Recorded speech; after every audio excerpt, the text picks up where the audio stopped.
I'd like to welcome you to the Emerging Leaders Debate that we're having today on the subject of the Eurozone and quantitative easing.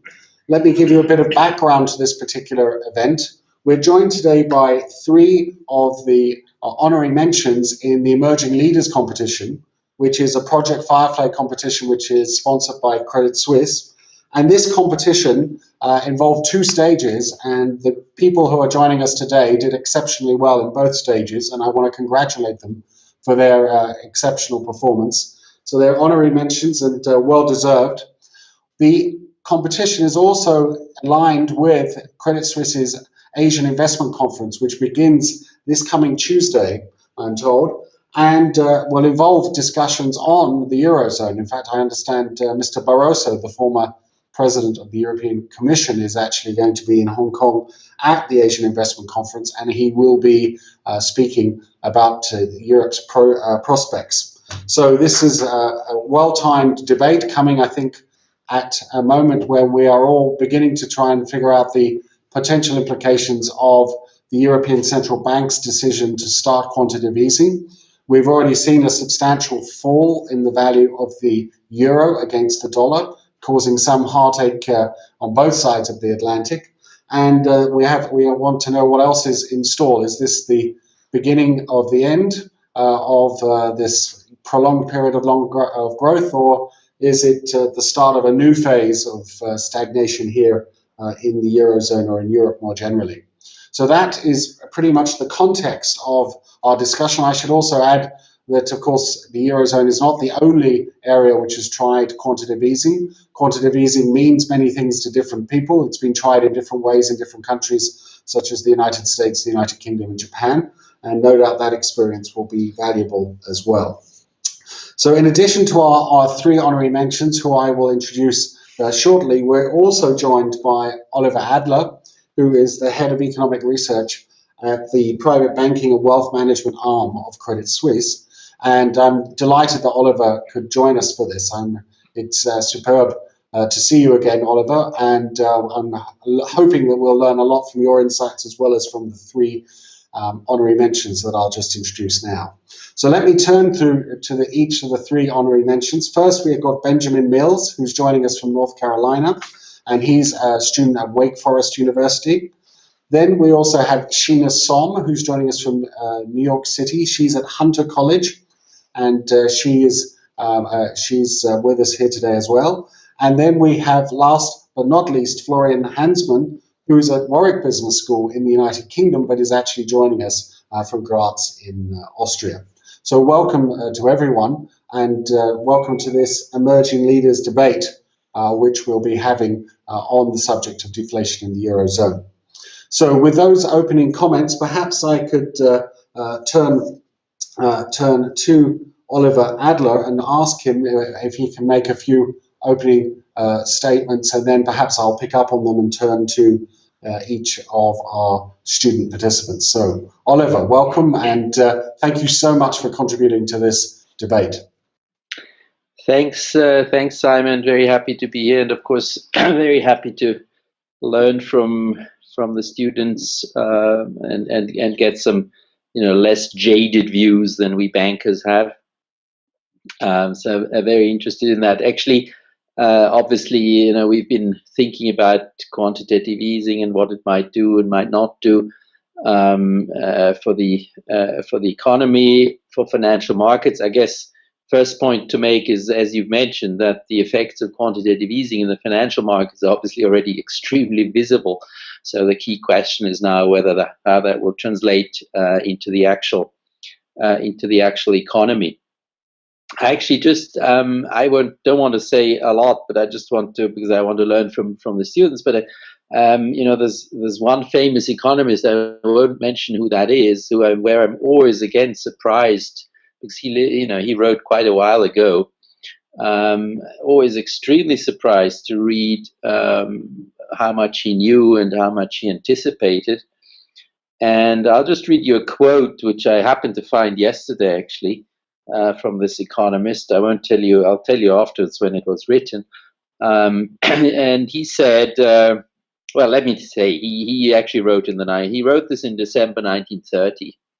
And what he said is, we cannot hope for a complete or lasting recovery until there has been a very great fall in the long-term rate of interest throughout the world.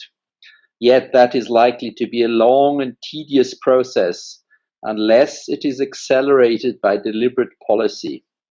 Of specific remedies too are appropriate. The Bank of England and the Federal Reserve might reduce the rate of interest to a very low figure, say 0.5%. At the same time, these institutions should pursue open market operations à outrance, meaning unlimited. That is to say, they should buy long-dated securities either against an expansion of central bank money or against the sale of short-dated securities until the short-term market is saturated. So that's an interesting statement made in 1930, and I think you probably guessed who wrote it. That's John Maynard Keynes, who, basically gave a prescription of what was to be done, namely quantitative easing. Now, the interesting thing is that later on, because the economy went back into recession, and that quote I actually don't have, but exactly, but it's a very funny quote. I think in 1937, he wrote to President Roosevelt in America that monetary policy didn't really seem to work, and it was if you wanted to fatten up someone, it wasn't good enough to give him a bigger belt. And I thought that was obviously a brilliant statement. So from the same economist, we in 1930 have a recommendation to essentially do quantitative easing, and then in 1937. When the economy went back into recession, he has some pretty big doubts about it. So I think that's sort of, that's probably in a sense already the debate in some sense anticipated many years ago. So I mean, I always learn again that as an economist, we seem to be discussing the same things that have been discussed 100 years ago. And that's all I want to say, and as a kickoff. Thank you, Oliver. I mean, thanks for reminding us of the evolution of Keynes's views from one and believing that monetary policy could be exceptionally effective to one of severe doubts about monetary policy working in a recession. I think he also had that wonderful phrase, which is that monetary policy in a recession was like pushing on a string. It was that was another one of his cute phrases. And of course, it begs the question in this case, whether or not monetary policy can actually deliver. And if not monetary policy, then perhaps what would be the question we might also want to ask. Well, thank you for that. I think what I should do is take us to our three honorary mentions, and we will go listen to their opening comments, and then I think I'd like to pick up on what various people have said. So perhaps we could start with Sheena, please. Sheena, could you give us your opening statement, please? Yeah, thank you so much for introducing me. Okay, so faced with the recent crisis of deflation and high unemployment rates, the European Central Bank most definitely needs to take action to prevent further damage to European economies. Previous attempts as going into negative interest rates were unorthodox and generally ineffective at mitigating these issues. And then the recent foray into quantitative easing seems like the most anticipated decision for the European Central Bank among multiple perspectives. And based on success with uses of quantitative easing in the US and the UK, this method seems to be a positive step for the Eurozone. At best, quantitative easing can pump money into European economies, increasing bank lending and stimulating the economy. It can also signal the European Central Bank's determination to help with inflation rates, which can give consumers confidence to buy right now, which definitely contrasts with the negative interest rates, which were really a sign of desperation. But at worst, quantitative easing comes with multiple crucial problems that need to be addressed. First would be the transmission mechanism. Where will the money go, and how can the European Central Bank prevent an asset bubble? And then second would be, how are they going to deal with the fact that economies gaining the least from quantitative easing take on the most risk, specifically Germany? And third is the depreciating exchange value of the euro and the increasing competition that arises with the issue.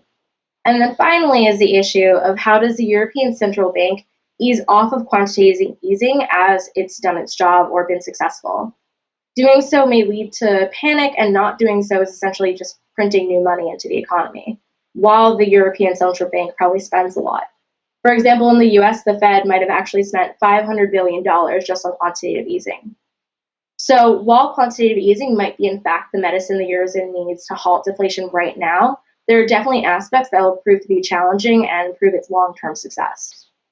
Thanks, Sheena. You make the argument that we should, I think that the ECB should act and they should do something, and you argue that QE had worked in the US or the UK. Can you take us through why you think it worked in the US or the UK? Either country would be fine. Okay, so I actually think that's entirely debatable whether or not it worked. In many ways, I think we could say in the US it has not worked, and it definitely comes into the question of what defines as quantitative easing working, which is why I brought in the question of the asset bubble. So in the US, quantitative easing really just increased the wealth among the wealthiest. So instead of the money being pumped back into the economy, most of the money was spent on corporate buyouts. So that increased the money for shareholders, and shareholders were primarily the wealthiest in the country.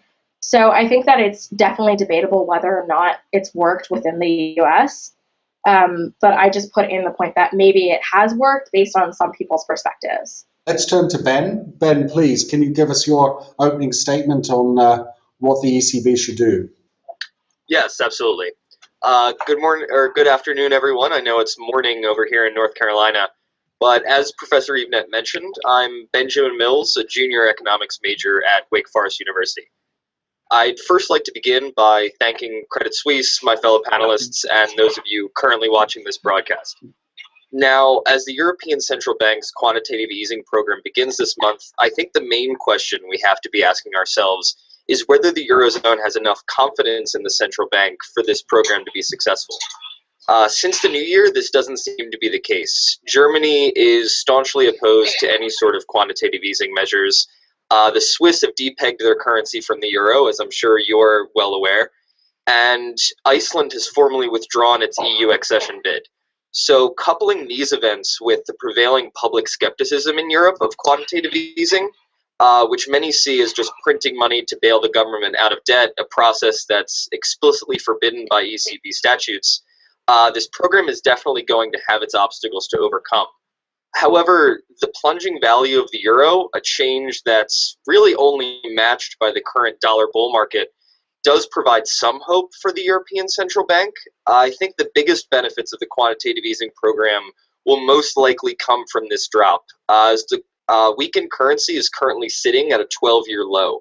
So as was the case in the United States, cheap international export prices and concentration on domestic growth could boost real GDP, reduce unemployment, and has the chance to really pull the Eurozone back from the brink it's currently sitting on. Thanks, Ben. You put a lot of weight on the export kick. If the export kick is driven by the euro falling, what's pushing the euro down, in your view? I think that so far, the quantitative easing measures and the discussion about them is helping to push the value of the euro down. As well as I think what's going on right now is the bond buying by private investors. Although, for example, the high-risk bonds of Greece aren't really being bought up as much, we still have very high-strength economies such as Germany having great investor interest in that bond buying. So I think that these are the major contributors to that euro drop, and I think it's something that the European Central Bank's really going to have to concentrate on keeping at its current levels if it really stands any chance of getting out of this Eurozone crisis. Thanks. My other question to you, which was led from your initial comments, it's true that there's a lot of Europeans who are worried about quantitative easing being used to bail out governments. And one does hear that criticism a lot. But is there a way to design quantitative easing so it can't do that? I think that mainly the thing that people forget is that we're not just printing money for the sake of printing money and then never getting it back. I mean, obviously, if countries default, then that money is really not going to be able to go back to the European Central Bank. But I think that if risks are mitigated enough this money isn't really printing just to bail out the governments. It's essentially just aiding the economy to get back on an even keel, and then the money will slowly flow back into the European economy. Thank you, Ben. I think now we should turn to the opening statement of Florian. Now, Florian's currently sitting in Austria, and Austria is one of the most critical countries of quantitative easing by the European Central Bank, at least if the Austrian Central Bank governor is anything to go by. So, Florian, can you give us your take? Of course, you may have a completely different view on this than the central bank of your home country, but what's your take on how the ECB should move forward? Thank you so much for having me here today. I'm thrilled to discuss with you the quantitative easing program. And I mean, what is QE in my eyes? I think QE is a tool to ward off deflationary pressures in the Eurozone economy. So I do believe it has an impact, and in particular an impact on growth and unemployment. However, I do think it's not a tool to fix fiscal policy mistakes that have been made in the past. For example, the accumulation of debt in the Eurozone. And besides that, it's not a solution to deeper structural issues in the Eurozone. So I believe that structural reforms will have to complement this unconventional monetary policy. Having said that, I think delivering price stability in general throughout the Eurozone is not easy to achieve, given the different states the economies are in. I do believe, however, that the ECB is the only institution that we have currently that can impact monetary policy in a timely manner. Obviously, whether or not they should have started QE earlier is debatable. But overall, I think QE is necessary and good for Europe, given the condition that the Eurozone economy is in. But of course, it's only just the beginning of what we've seen. There's certainly more to come. And we will see where QE will take us in the future. Thank you, Florian. Perhaps you could elaborate for us all on how serious you think the deflation problem is, and what's the evidence to back up your views? Well, there's obviously different problems that come with deflation. First, of course, it encourages consumer spending, and also not only the real value of money goes up, but also the real value of debt goes up, which makes it harder to repay debt for private and corporates. So I think there is the deflationary pressures have to be fight against in order to really drag the Eurozone out of the low growth that we have seen in the last couple of years. Whether or not QE is the tool to do that is obviously debatable, but I think so far the markets have reacted in a positive way. Obviously, they did have time to get their heads around that and anticipate what's going to come, because I think the ECB has so far really played by the rules. And even though it was kind of surprised that their asset buying program was larger than what was originally expected. But I think it's interesting to see where we're going in the future, and obviously there are challenges ahead. As I've said, in particular, there need to be some structural reforms that complement that whole program. So we will see whether or not that's manageable and if that's implementable in the medium term. Thank you, Florian. In a minute, I'm going to ask Oliver to come in and give us his reactions to these first opening statements. But at first, I'd just like to go back to Florian and ask him which structural reforms in particular do you think are a priority for the Eurozone? I think you really have to, or it would be advisable to focus on three different aspects that are related to these reforms. First, enhance competition within the Eurozone, especially in the services sector, which is to a large extent not that well developed compared to the UK or the US. Secondly, also promote business activity. As we all know, small and medium-sized enterprises are really the backbone of the European economy. And also in terms of entrepreneurship, making it easier, for example, to set up businesses in countries might be one beneficial reform that can be implemented. And also another advisable aspect that is related to the reforms, to the structural reforms, is to overhaul the labor market, because there's, compared to the US, less flexibility in the labor market in the Eurozone. And if there's more flexibility to ward off labor in the short and medium term, for example, that can help to lower unemployment temporarily, and also to help GDP growth in the medium term. Thanks, Florian, for taking us through that menu of reform. I'd like to turn to Oliver. Oliver, do you have any reactions to what our young analysts have been saying, or any issues you'd like to raise? I mean, first point, I think, all the sort of key issues that are being debated also amongst academia and also in the banking world, obviously, have been mentioned. I mean, first of all, obviously, the whole issue of how does the transmission mechanism, how could it work? The issue of moral hazard, bailing out governments, they may that undermine the whole issue at the end. The quantitative easing just being a temporary problem, a temporary solution, not a permanent, because of all the structural issues. I think those, that's been a very good kind of an overview. There has, of course, been a lot. There have been a lot of claims saying that actually quantitative easing would not work as well in Europe as it worked in the US. If it worked, I mean, we heard from Shena that there are some doubts about whether it works. Of course, we will never be able to know, because we haven't gone to a controlled experiment to actually see what would have happened if quantitative easing hadn't occurred. So that's one of these typical issues for economists have to struggle with. I would just mention one aspect which actually suggests to me that it may be even more powerful than in the US, in the Eurozone, which is, I think, the unconventional view. I mean, various of you have mentioned the mechanism via the weaker euro.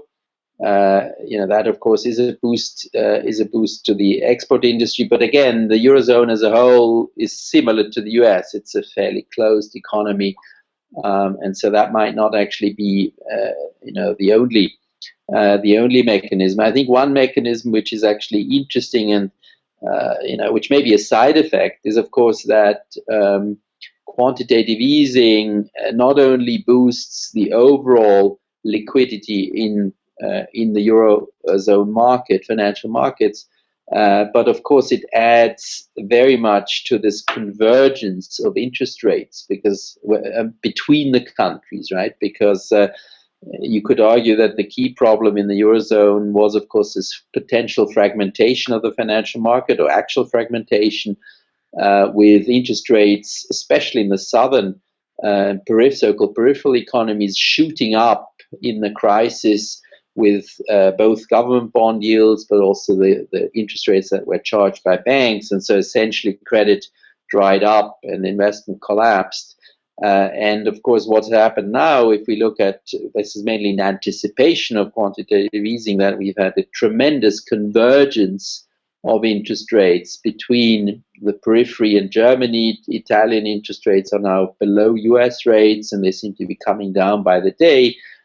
Because of course the ECB is buying across all these markets. So that would maybe be one aspect where actually I think both nominal and real interest rates are coming down very, very sharply in anticipation of quantitative easing, and also now as it's being implemented. That's maybe just one additional aspect that I wanted to mention.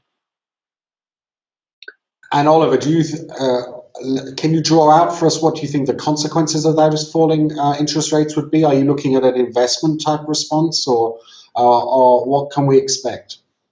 Well, I would say that, let me go back one step. Maybe I sort of like to do very simplistic charts, which I show to our clients, and I like a chart. If you plot if you plot industrial production in the US and in the Eurozone, you index it and then you put it on a chart, start in 2007, say example, you will see the end of the boom, you will see the collapse, totally parallel in the two economies, and then you will see again completely parallel recovery of those two indexes between the Eurozone and the United States. That parallel movement ended in 2010-11, and that's of course when this fragmentation started because of the crisis in Greece and what happened afterwards. But the interesting point is if you then make a second plot and you look at the balance sheets of the Fed and the ECB, you actually see almost a parallel development as well. You see the collapse, and then you see the huge boost of the balance sheet of the Fed and the ECB as they tried to get the economies out of the crisis. But interestingly, in 2012, actually, the ECB's balance sheet started contracting massively because the loans that the ECB provided to banks actually were being repaid, whereas the Fed's balance sheet went up. So actually, if you put those next to each other, correlation is not causation. But I think there seems to be quite a lot of evidence that the size of the balance sheet, as Mr. Keynes told us in 1930, that the size of the balance sheet of central banks can actually have significant effects. And if this balance sheet expansion is accompanied then by interest rates coming down, Keynes said about taking them to 0.5%. I think if all interest rates in the Eurozone go to 0.5% or even lower, they are already lower in Germany, I think interest rates of banks, the interest rates banks will charge, will also come down. And, all else equal, I think one would say that investment should and consumer spending should pick up if borrowing conditions get easier. We know that that's by no means the only thing, because as someone mentioned before, confidence is also very important for consumers and companies. But all else equal, I would say, yes, lower interest rates, especially lower real interest rates, should boost consumer spending and also investment. Thank you, Oliver, for that. And I think that nicely lays out, I think, one view about how quantitative easing works. Now, I want to turn to our three honorary mentions. And does anyone have a different view about how quantitative easing could actually work over in Europe? Is there a different line of argument that we should be tracking in the data as we go forward? Florian, please tell us how this is going to work or not work. What should we track in the data? As Mr. Adler has pointed out, obviously the size and also to a certain degree the composition of the balance sheet of the central banks have an impact on the economy. And I agree with what he said, in particular that lower real interest rates will lead to a boost in spending and consumption. However, in terms of the transmission mechanisms, I'm not so sure about whether or not the banks are actually going to pass on these low interest rates, in particular with respect to regulations. I mean, banks, they're trying to, they're still focused very much on accumulating capital on their balance sheets because regulators told them to do that. That's one point. And secondly, banks, they still have bad debts on their balance sheet. In particular, I can speak about that because in Austria, the financial sector is heavily affected by that because they have lots of bad debt, in particular in Southern Europe. So these two things really influence the banks in passing on their interest rates and also passing on loans to businesses. So it really might not work that well, QA, because of that, because even though real interest rates are low, loans will not, so banks will not be lending to the desired extent. Thank you, Florian, for that. So you're concerned about the pass-through and essentially these congested, clogged bank intermediation, essentially, of this cheap credit. Exactly. In some sense, Sheena was making a similar point about the transmission mechanism. But sorry, you want to come back in? No, I just wanted to elaborate quickly on that. I mean, yeah, as I said, banks, they have cheap liquidity, but they don't have the capital to withstand losses. I mean, their capital on balance sheet is about 3% of assets, and it's supposed to be 4 to 5% according to regulators. So they tend to hold on to that capital rather than passing it on to the real economy. Thank you for that. I mean, maybe I could turn to Ben. Ben, surely European firms could borrow off bond markets or things like this. Why? I mean, in the US, you have a very active pool of deep financial markets. So are there any lessons there for how quantitative easing might work over here? I would say that the biggest strength that the U.S. Fed had was that confidence from the general population. When you're looking at the European Central Bank, I think that a lot of it is just the heritage of the bank.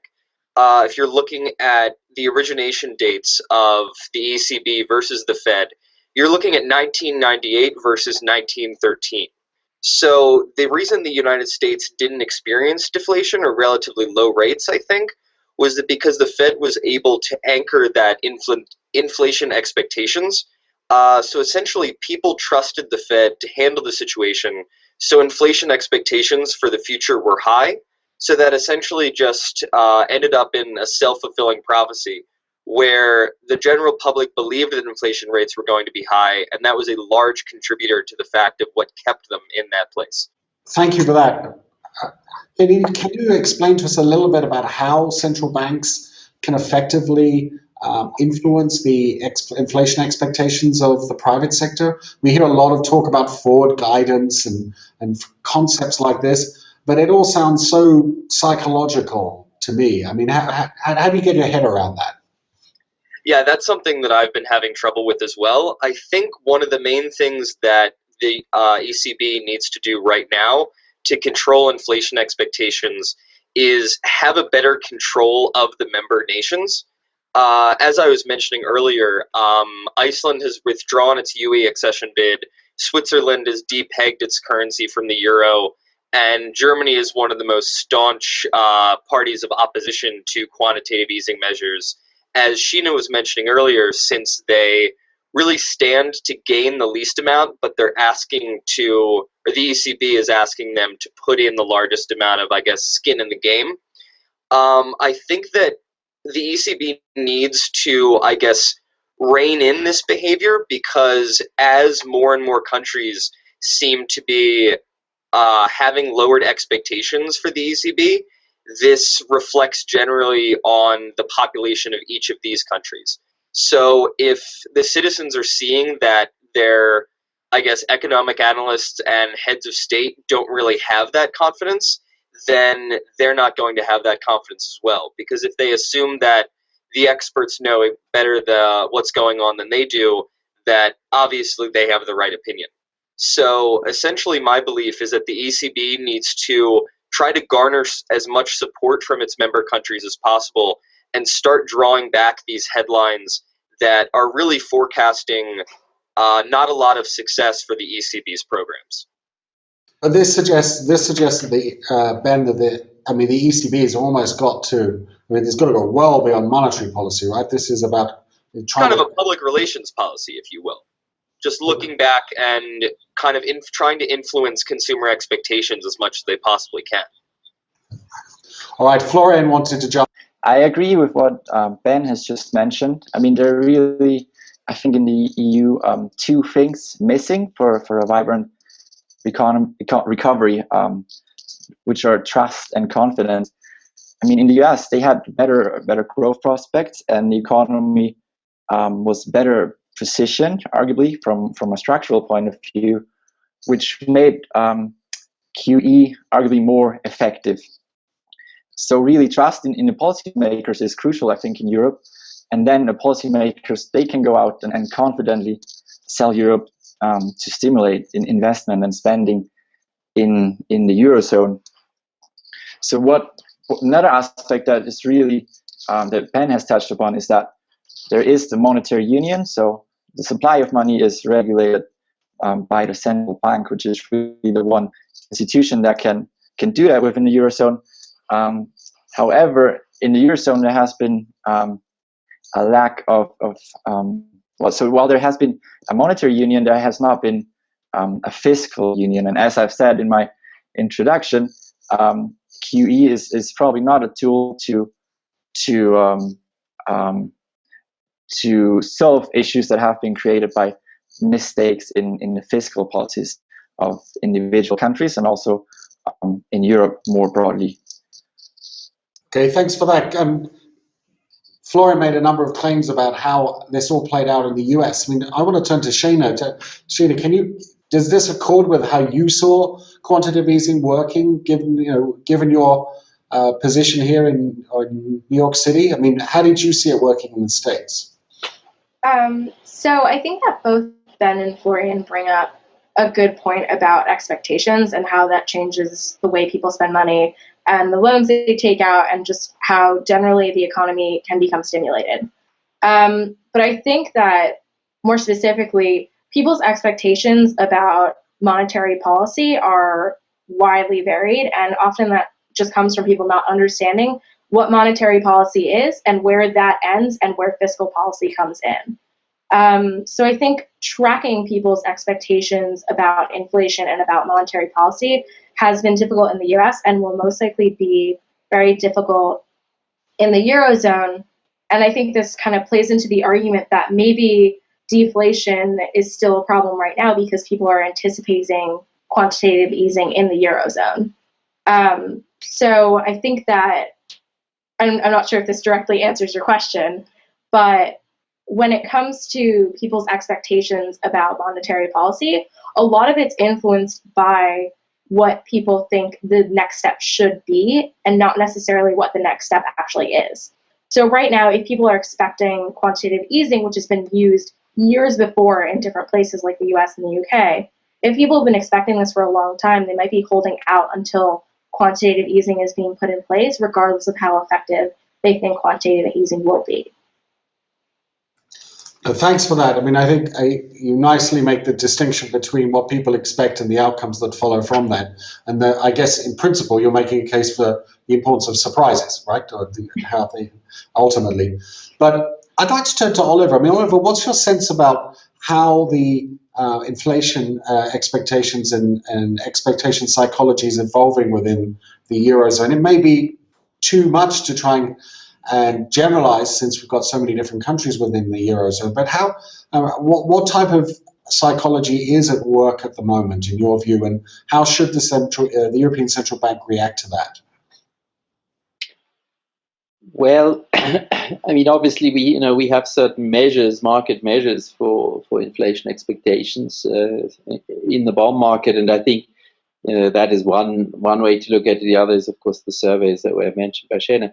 But I think, just looking at the markets, we certainly have seen a slight increase in inflation expectations, or let us say a reduction in deflation expectations since quantitative easing was announced. I don't have a sense that, in the public there is sort of the worry that or at least the worry that we're getting into what one might call a deflationary spiral. I think people are seeing, they are seeing some prices drop. They're seeing wage pressure, but we haven't seen a very prolonged period of falling prices. And of course, as you mentioned, essentially in some countries, say Germany, where wages actually are rising now at a reasonably good clip. There certainly, I wouldn't think that we have a sense of deflation. So there are there's a very large divergence. I would also say, people are really, I'm putting it very simply, they're more worried about jobs and income than whether the price level will be moving up a bit or a bit down. I think that's very much sort of a worry of economists. The key thing, I think, for most people in the real world is really what's happening to the labor market, what's happening to their incomes, etc. And I think we're still in many countries in a very difficult situation. In others, it's better. I mean, we're seeing labor market improving. Also in Spain, finally, not yet. France, not yet. So I think that, you know, this is another part of this very great divergence within Europe. But I would say we're not yet in this kind of Japanese state where we think that prices will automatically fall every year. I think we're not there yet, and hopefully won't get there. Well, thank you, Oliver, for passing those issues. And you bring in the labour market again, and it links nicely to something Florian was saying. Is there a risk that if we have substantial labour market reforms where people fear being fired for the first time, or the chances of being fired for the first time, that this might actually enhance labour market related uncertainty and risk and actually induce people to save more and consume less? I'm trying to see if there's a potential unintended negative consequence from labour market reform at a time when we're worried about deflation. And maybe Oliver could comment on that, and I'd give Florian a chance to come back since he raised the issue earlier. I think there is a risk, but, you know, the reality is that you know, people actually try to find jobs with or without labor market reform. So actually what's happening is that, you know, without labor market reforms, people are pushed into the informal sector, and actually they are working at much lower wages, be that in France, be that in Italy, be that in Spain. It just doesn't show up because these contracts aren't sort of formal. So I think in general that, you know, decisive reforms, which can of course temporarily, you know, in theory especially, can temporarily make things worse. I would in general say that in most cases where it's been tried, you know, say in Germany, it wasn't very radical, but it has been tried, or in earlier periods in the UK, I think actually, you know, the net benefits are there, and you know, the broad public, I think in general, you know, would respond fairly positively to that and not again go into this negative spiral as a result of it. That's just my sense. I don't have a lot of empirical evidence to back it up. Thank you, Oliver. I want to give Florian a chance to come back, because Florian made the case for complementing structural reform and quantitative easing, and he clearly didn't see much of a tension between the two. So can you possibly give us a view, Florian, about whether or not you do see any downside to structural reform at a time of quantitative easing? Of course, yeah, there might be certain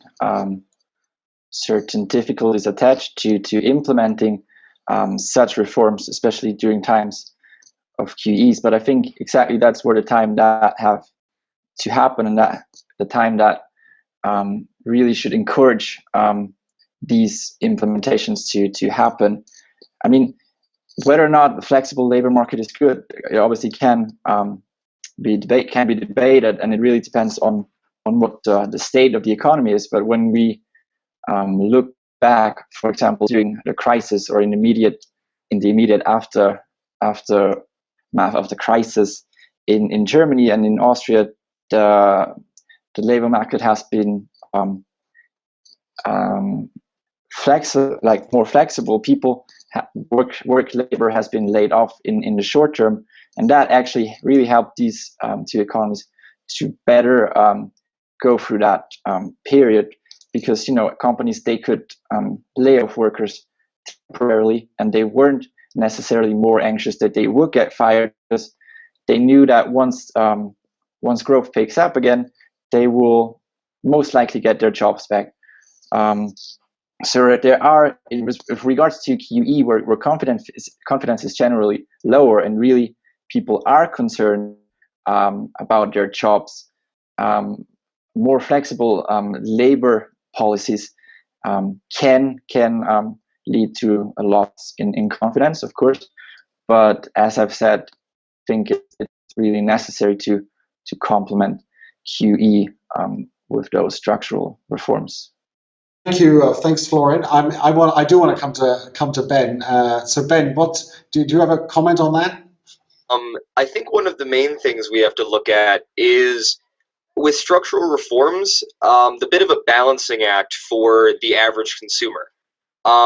Since interest rates are dropping, you're finding that the average consumer is less likely to, I guess, put their money in the bank and save, but more interested in really investing that inactive money.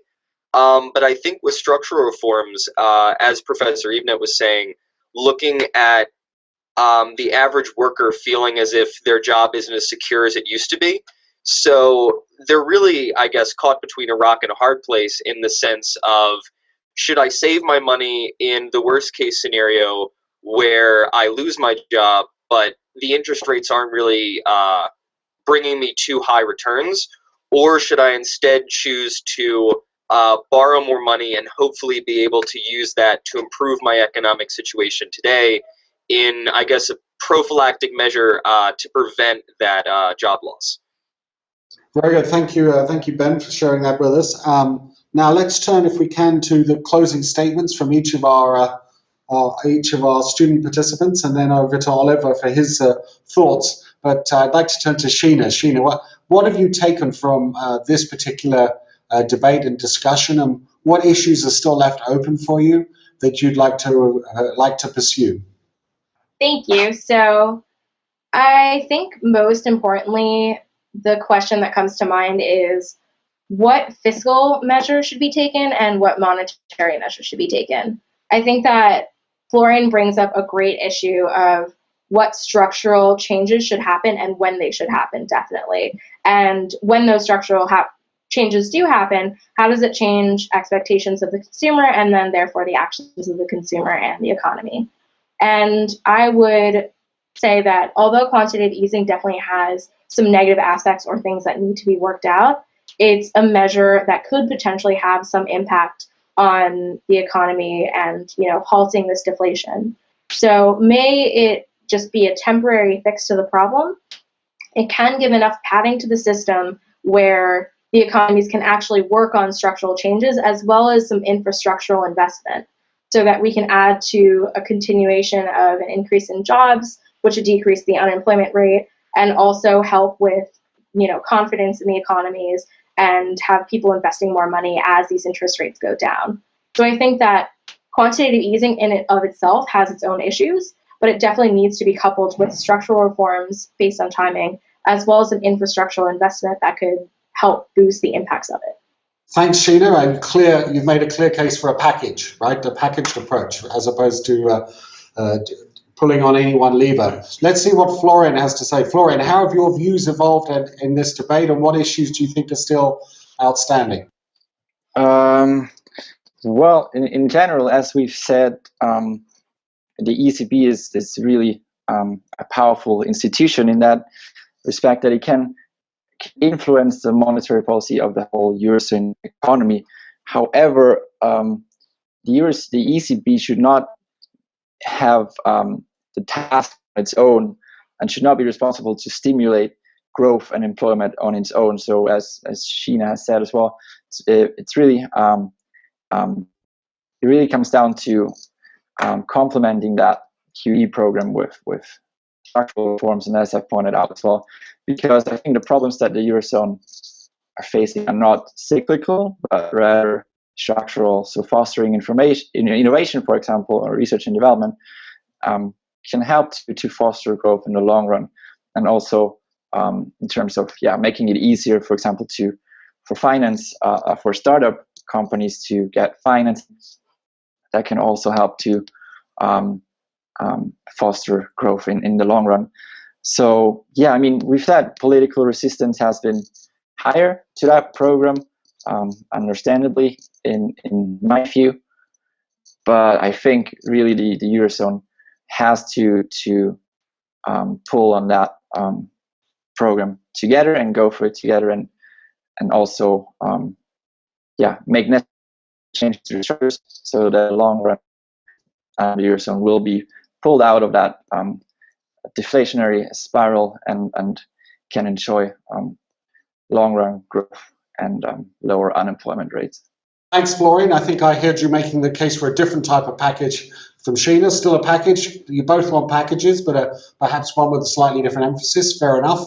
Let's turn to Ben. Ben, are you into packages, or do you see one lever we need to push? One lever. I hate to sound like a broken record, but I do agree with my colleagues in the sense that I think a package approach is the best way to kind of address this problem. I think that it really needs to look at, once again, this idea of public perception. Now, ECB President Draghi is intending to buy 60 billion euros every month until the end of September 2016 in the hopes of getting that inflation rate back to slightly less than 2%. But 20% of these assets are going to require banks to take on risks outside their borders. And the ECB is going to have to buy from 18 different national bond markets. So I think that the main thing is going to be encouraging investing in not just the strong financial nations such as Germany, where although interest rates are low, people are still buying those bonds because of their stability. But we also need to encourage bond purchasing in countries like Greece, where although the interest rates are higher, consumer expectations of the stability of those bonds is much lower. And Greece is really one of those countries that needs the biggest, I guess, helping hand in order to get back on its feet and really strengthen the Eurozone as a whole. Thank you very much, Ben. Let's get Oliver's closing remarks. I'm sure he will try and draw this all together in an elegant manner. So, Oliver, what's your take on all of this? Well, again, going back to even further than Keynes, obviously, John Stuart Mill said that money is just a veil, right? So it doesn't have any effect. I think we all know, we've learned that in Macro 101, that in the long run, indeed, printing money doesn't help. But of course, Keynes came back with his famous quip that in the long run we're all dead. So we better deal with the issues that confront us now. And I think we all agree that quantitative easing won't be the solution to all problems in Europe by no means. But that much more has to happen. But I think we also agree that doing the opposite of quantitative easing, namely reducing the balance sheet, what is not a good idea, and that most likely boosting it will help. And as I pointed out, the problem in the Eurozone as the Euro crisis evolved was not just one of less money, but it was also a matter of this fragmentation of the financial markets and of the banking crisis that followed, the drying up of capital flows across borders. So actually that had very real substantial effects and very asymmetric effects across countries. And so I think an important aspect, apart from just boosting liquidity and getting rates down, getting the euro down, is, as I said, is to reverse this fragmentation that we had across the Eurozone. Of course, in addition to quantitative easing, we have other things that have happened in the monetary union which should be helpful. Most important, of course, banking union, because as we mentioned, many have mentioned, the weakness of European banks, which is not at all fully resolved, but maybe not quite as virulent. We also need a mechanism to force banks to recapitalize, to resolve them if they are not viable anymore. And I think also there, we've made a bit of progress, and that should help as well. I think finally, a lot was mentioned about structural reforms. A lot needs to be done. And I think, the sort of sad point maybe, or the difficult point, is that big reform efforts normally happen in a crisis, right? So it's sort of maybe hard to hope that, you can sort of space out things, time things beautifully. Obviously, you'd like to get the economy moving cyclically, and then you do the painful reforms afterwards. I think reality shows that most reforms actually happen when you have an economic downturn, and so these things that maybe short term get worse, but I think there's that is sort of a bit of a reality. And then finally, there are of course trends in Europe and around the world which suggest that we're not coming back to a wonderful high growth nirvana economy. We have demographics that is arguing against a lot of growth. We have a lot of debt which needs to be worked off.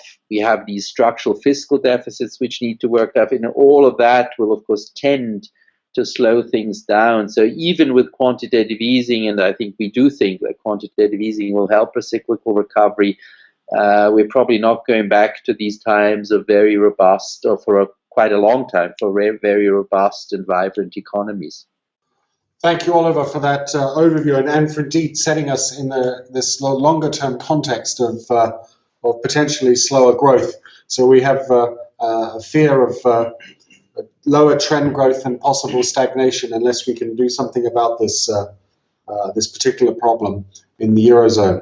Well, look, I'd like to thank you all for contributing to this Emerging Leaders Debate, which was being held on the eve of the 2015 Asian Investment Conference by Credit Suisse. I'd like to thank all of the participants for their contributions. Our three honorable mentions in the Emerging Leaders competition, and Oliver Adler joining us from Zurich. I think in listening to you on substance, I was reminded of another old adage that we older ones like Oliver and I have heard of before, and that is from Tinbergen. And that was that when you have multiple objectives, you often typically need to have multiple instruments as well. And I think many of you made the case that there are many, we're trying to fix a number of problems in these economies, and not surprisingly, packages of policies, that is multiple instruments, are the right solution. And I think that theme struck me as I listened to all four of your contributions. There were indeed issues that we didn't talk too much about, not surprisingly, time is short. One interesting theme which Ben raised and also Sheena touched on, and it was also there, I think, a bit with Florian, was the political opposition to quantitative easing. And we certainly hear a lot about it within the Eurozone now, and the central role of Germany in this respect. But I also remember that during quantitative easing in the United States, there was quite a lot of opposition in the US Congress and elsewhere to the actions of the Federal Reserve Board. And perhaps in another discussion, we would have, if we'd had more time, we could have fleshed out the parallels there and whether or not this is something to worry about. I'm also struck by the fact that in the UK, where they had quantitative easing, there wasn't such a political debate. So what accounts for differences there? But that was a matter we didn't turn to. We stuck, I think, much more to the economics of this, which are particularly interesting. So let me finish by thanking you all again, and I do hope this isn't the last opportunity we can spend together on debates like this. And let me thank you all and wish you a wonderful weekend. Thank you and goodbye.